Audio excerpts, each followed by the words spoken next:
Hello to all you guys out there in YouTube land. Yes, it's me, DR, coming to you guerrilla style. I feel like I'm doing like pirate radio station the way I'm doing these videos at the moment. So yeah, I've gone right away back in time, and I hope you guys like what I'm doing at the moment. But anyway, one of the things that was raised that raised my attention was something that I read about recently over the last couple of days, and it's basically a story about Leo Igwe.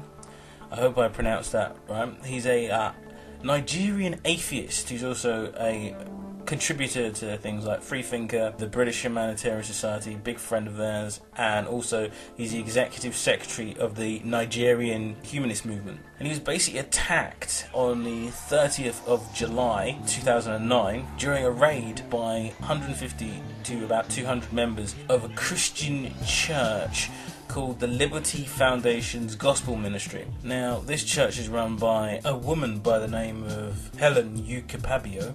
Mrs. Ukapabio founded the Liberty Foundation Gospel Ministry in about 2009 with the aim of spreading her often literal interpretations of the Holy Bible to the people of West Africa. The belief most often associated with Mrs. Ukapabio and her organisation is the claim that Satan has the ability to manifest himself in the bodies of children by demonic possessions and make them become his servants in the form of witches and wizards.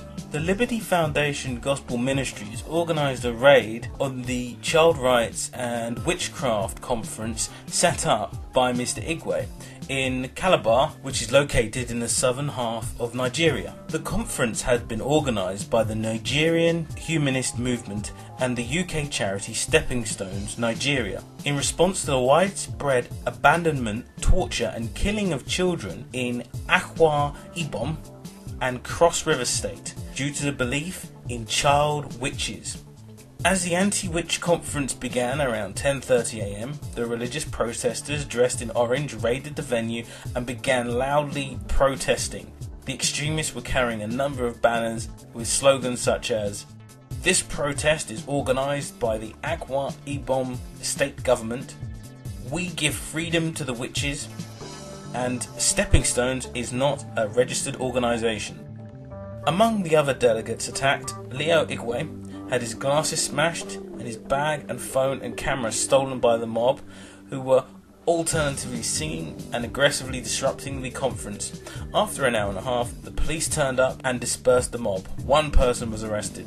Speaking after the event, Leo said, "The conference was a peaceful meeting for people to openly debate what could be done to prevent the abuse of child rights linked to the belief in witchcraft." This attack by Helen Ukapabio supporters once again highlights the depravity of this so-called woman of God. Such false prophets should be immediately arrested and prosecuted under the Child Rights Act. A petition has been set up to help make Helen Ukapabio face justice. I'll post the details in the sidebar for anyone who's interested in checking out this petition, and also post a full links to the main article for anyone who's interested in reading this. This witchcraft thing is based on superstition. It doesn't exist, but children are losing their lives because of it. Adults, their houses are being burned. Families are being destroyed because of it. So our people needed to be educated on the stupidity of the system. In summary, in my opinion about this is terrible.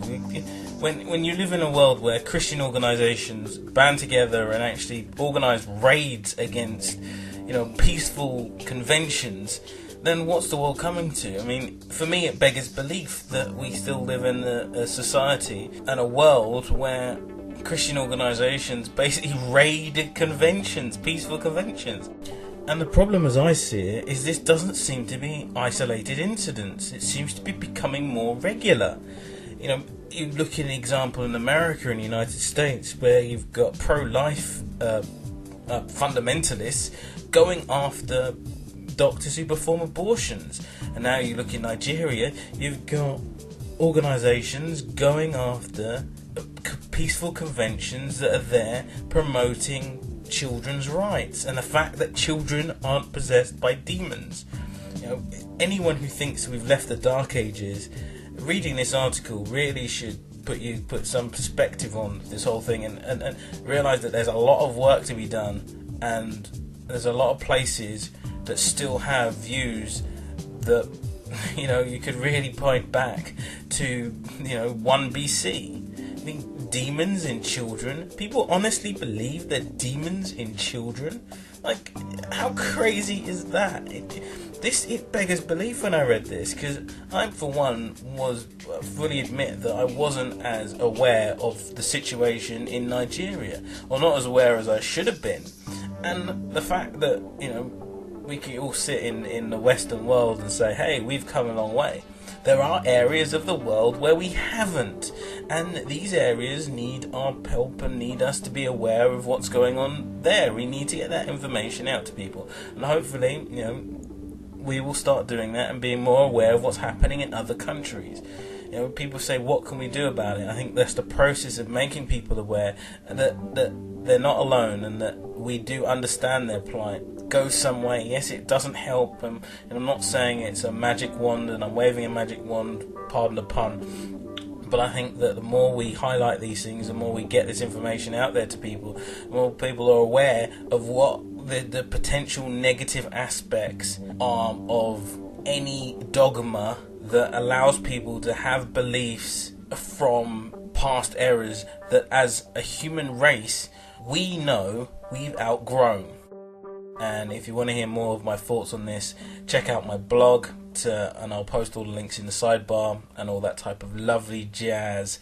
Anyway, thank you for listening, and as I said, have a safe journey wherever you're heading.